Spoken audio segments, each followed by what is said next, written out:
அப்பா சாரிப்பா, நான் அப்படி போயிருந்திருக்க கூடாது. விடுமா, உன் மனசுல என்ன இருக்குன்னு எங்களுக்காவது தெரிஞ்சிருக்கணும். உன் சந்தோஷம் தான்மா எங்க சந்தோஷம். நீ நல்லா இருந்தா அதுவே எங்களுக்கு போதும்மா. அதெல்லாம் நல்லாதான் மாமா இருப்பா. அதான் 2 வீட்லயும் சம்மதம் சொல்லியாச்சுல, அடுத்து என்ன கல்யாணம் தானே. முத்து, நீங்க 2 பேர் இல்லைன்னா நாங்க என்ன ஆயிருப்போன்னு எங்களுக்கே தெரியலப்பா. நீங்க இந்த விஷயத்த ரொம்ப பக்குவமா கையாண்டு இருக்கீங்கப்பா. நாங்க கோவத்திலயும் வருத்தத்திலயும் இந்த விஷயத்த பெருசாக்கி 4 பேர்கிட்ட சொல்லி எங்க பேரை நாங்களே கெடுத்துட்டு இருப்போம்மா.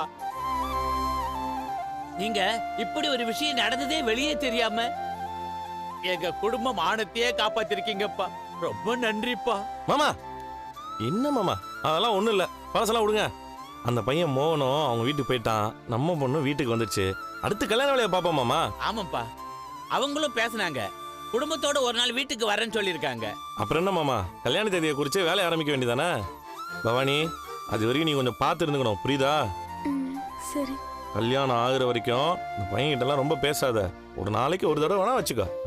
ஏங்க விட்டா இவ்வளவு மணி நேரம் தான் பேசணும்னு சொல்வீங்க போல. அதுக்கு இல்ல மீனா, கல்யாணத்துக்கு அப்புறம் பேசுறதுக்கு ஏதாவது வேணும்ல. இப்பெல்லாம் புருஷன் பொண்டாட்டிக்குள்ள பேசிக்கிறதுக்கு எதுவுமே இல்ல. அப்போ என்கிட்ட பேசுறதுக்கு உங்களுக்கு எதுவும் இல்ல. அம்மா தாயே, நீ வண்டியை தேவையில்லாம ஓம் பக்கம் திருப்பிட்டு இருக்காத. உங்ககிட்ட அப்புறமா பேசிக்கிறேன். வா பவானி. நீ ஆசைப்பட்ட வாழ்க்கை வேணும்னு நினைச்சது தப்பில்ல. ஆனா அது நடக்கிறப்ப நம்மள சுத்தி இருக்கிறவங்க சந்தோஷமா இருக்கணும். நம்ம பெத்தவங்க ஆசீர்வாதத்தோட எல்லாம் நடந்தாதான் வாழ்க்கை சந்தோஷமா இருக்கும். இப்போ நான் நல்லாவே புரிஞ்சுக்கிட்டேன்க்கா. உங்க 2 பேரால தான் நான் ஆசைப்பட்ட மாதிரி லைஃப் எனக்கு கிடைக்க போகுது. ரொம்ப தேங்க்ஸ்க்கா.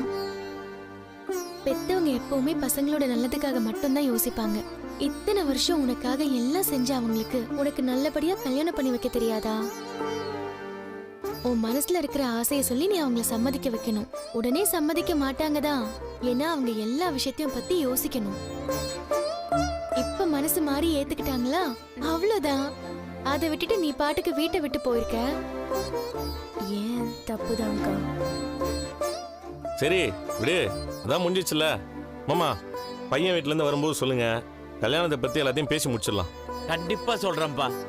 முத்து, நீதான்பா கூட இருந்து எல்லாத்தையும் பாத்துக்கணும். மாமா என்ன நீங்க அதெல்லாம் பக்காவா பண்ணிடலாம். சரி நாங்க போயிட்டு வரோம். வரேன் மாமினா, வரேன் பவானி. சரிம்மா. போயிட்டு வர அங்கிள். சரிம்மா. பவானி போயிட்டு வர. சரிக்கா.